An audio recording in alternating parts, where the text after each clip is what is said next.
Seja bem-vindo a mais um vídeo no canal e hoje a gente vai falar de livros, tá? Eu vou falar aqui, ó, desses 5 livros que eu recomendo que todo programador deveria ler, pelo menos uma vez na vida, tá bom? Mas eu já vou deixar aqui, né, uma observação, tá? A gente não lê livro técnico como a gente lê livro de ficção, tá? Não é uma história do Harry Potter que você tem que ir do início ao fim. Eu particularmente nunca li todos esses livros assim completamente. Alguns eu acredito que eu já tenha lido, basicamente tudo, mas eles servem muito como livros de consulta sobre alguns tópicos específicos e vocês vão entender melhor isso ao longo desse vídeo conforme eu vou falando. Mas antes da gente começar o vídeo, tem um recado super especial para você. Se você estiver assistindo esse vídeo em novembro de 2025, saiba que a gente está com uma promoção super especial de Black Friday para o profissional React Native, o meu treinamento completo, onde você vai ter acesso ao conteúdo mais avançado que você vai achar no Brasil e no exterior. E eu não tô brincando, tá? Você vai aprender sobre testes automatizados, publicação nas lojas, CI/CD, Push Notification, React Native com CLI, React Native com Expo, atualizações over the air e mais um monte de coisa. Link aqui na descrição, tem uma oferta super especial agora no mês de novembro, então não perca essa oportunidade e aproveita esse desconto. E a gente vai começar com o clássico Clean Code. E tem muita gente por aí que fala mal do Clean Code, fala mal do Uncle Bob, tem meio que um hate assim nesse book. Eu não consigo entender isso, tá bom? Eu acredito que as pessoas que não gostam do Clean Code é porque elas não entenderam o valor desse livro, né? Se alguém hoje chega pra mim e fala que Clean Code é uma palhaçada, blá blá blá, não serve, eu já sei que essa pessoa, ela muito provavelmente nunca trabalhou num projeto profissional. Talvez ela já tenha trabalhado em algum projeto onde alguém pagou, né, ela ali, né, então tecnicamente é um projeto profissional, mas talvez ela não tenha trabalhado num projeto de médio e larga escala, que vai ficar ali por muito tempo, porque Clean Code em projetos profissionais e grandes faz toda a diferença. Esse é um livro de uma leitura relativamente fácil, mas eu não recomendo você começar a ler esse livro se você estiver começando a programação. Na verdade, nenhum dos livros que eu vou falar aqui eu recomendo, tá? Se você estiver começando na programação, seu objetivo é aprender lógica de programação e ficar muito bom em uma linguagem. 6 meses, um ano depois, você começa a pensar nesses livros aqui. Então, o Clean Code, né, só falando um pouquinho mais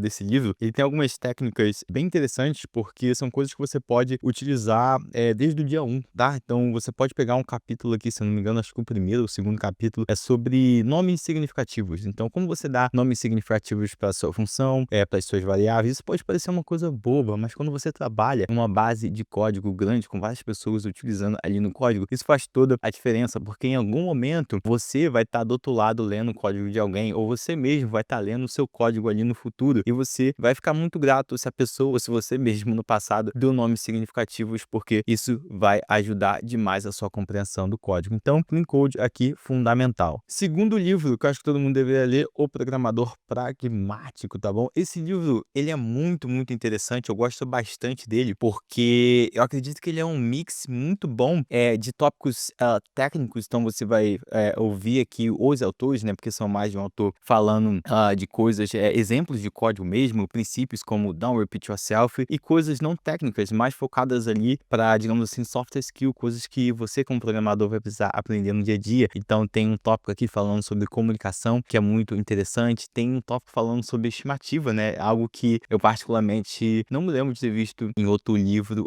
técnico, tá bom? Então acho que esse é um mix muito bom de assuntos hard skill e soft skill, e são vários tópicos assim que você ao longo da sua carreira vai precisar entender. Então esse é um ótimo livro aqui para ter como consulta. Livro número 3, esse aqui, ó, The Mythical Man Month, ou Mítico Homem Mês. Esse é um clássico, clássico dos clássicos. Se você acompanha o Akita aí, né, Mestre Akita já recomendou esse livro, ele tem um vídeo no canal sobre esse livro, eu também já fiz um vídeo aqui no canal sobre esse livro. Esse é um livro antigo, ele foi escrito em 1975, e você talvez esteja se perguntando, Lucas, porque eu preciso ler um livro que foi escrito há 50 anos atrás, não está desatualizado? Bom, a verdade é que esse é um livro não sobre programação, esse é um livro sobre engenharia de software, e tem uma diferença sutil, porque apesar da tecnologia, das tecnologias, linguagem, ferramenta, poder de processamento ter mudado drasticamente nos últimos 50 anos, a principal ferramenta da engenharia de software somos nós, seres humanos, e a gente não mudou basicamente nada em 50 anos. Então, a ideia, né, a premissa do livro aqui, né, esse The Mythical Man Month, né, o mítico homem mês, é aquela ideia errada que se você trabalha com desenvolvimento de software, alguém aí, talvez o seu chefe, o seu gerente de produto, já tenha pensado, bom, se nós temos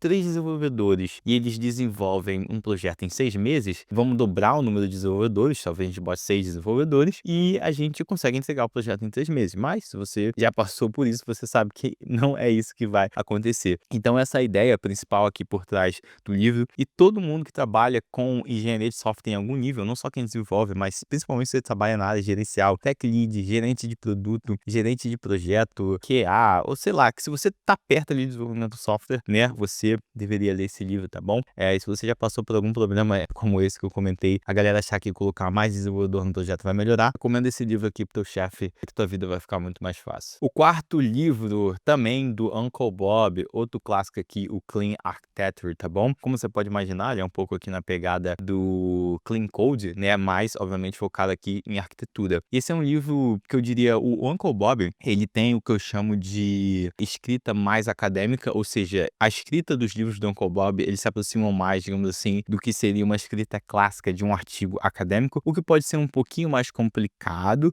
no início, principalmente se, por exemplo, você não fez, sei lá, faculdade, não está acostumado com esse tipo de leitura, mas ela é uma leitura que ela é muito bem fundamentada. Então, o Uncle Bob, ele faz com que você entenda todos os conceitos corretos que você precisa para quando ele chegar mais lá na frente e ele citar alguns termos, você saber o que ele está falando, né? Então, ele primeiro vai definir o que é arquitetura dentro do software para depois, por exemplo, te dar exemplos, né, de arquitetura ou se aprofundar, tá bom? É uma ótima introdução, né? Se você nunca entrou nesse tópico de arquitetura, tá bom? Então, se você já ouviu falar, por exemplo, dos princípios do Solid ali, tá bom? Foi o Uncle Bob que cunhou esses princípios. Então, aqui também fala sobre sobre Solid, sobre design de software. Então, é uma leitura que eu recomendo bastante. E por último, mas não menos importante, esse é outro clássico, tá bom? Esse autor aqui, Martin Fowler, ele dispensa apresentações também, é um autor muito conhecido, é o Refactoring. E algo que eu acho bem interessante, tá bom? Esse livro, ele foi escrito, se eu não me engano, na década de 90, mas essa versão aqui, a segunda edição, ela foi reescrita e os exemplos do código, ó, se você consegue ver aqui, ó, estão em TypeScript, tá? Então, se você aí é do mundo JavaScript, TypeScript, Web, isso também facilita um pouco, obviamente. E, mais uma vez, esse conceito de refactoring, ele é muito importante porque a gente está refatorando, né, o nosso código o tempo todo. Então, se você não sabe ainda o que é refatoração, basicamente é você mudar o código, né, você mudar o seu código sem que você mude a funcionalidade final, né? Então, o seu código está fazendo a mesma coisa, você só está escrevendo de uma forma melhor, que torne o código mais fácil de testar, mais fácil de ler, mais fácil de reutilizar. Então, aqui tem várias técnicas aqui, infinitas técnicas que vão te ajudar também, muito bem escrito, com ótimos exemplos. É outro livro aqui que eu recomendo bastante, tá bom? Bom, e se tem algum livro aqui que você acha que todo desenvolvedor deveria ler e eu não citei, deixa aqui nos comentários, tá, desse vídeo. Mas esses são, cara, clássicos e que moldaram a minha, como eu disse, né, a minha filosofia e a minha boa parte também dos meus princípios técnicos na programação foram moldados aqui por esses livros. Repara que, apesar desses livros, alguns deles utilizarem linguagens de programação específicas, eles não são livros sobre linguagens ou sobre framework, porque isso muda o tempo todo, tá? Livro, né, para desenvolvimento de software tem que ser livro sobre conceito, princípio. Se você quiser saber sobre linguagem de framework, você consulta a documentação. Por esse vídeo é isso. Muito obrigado e até a próxima.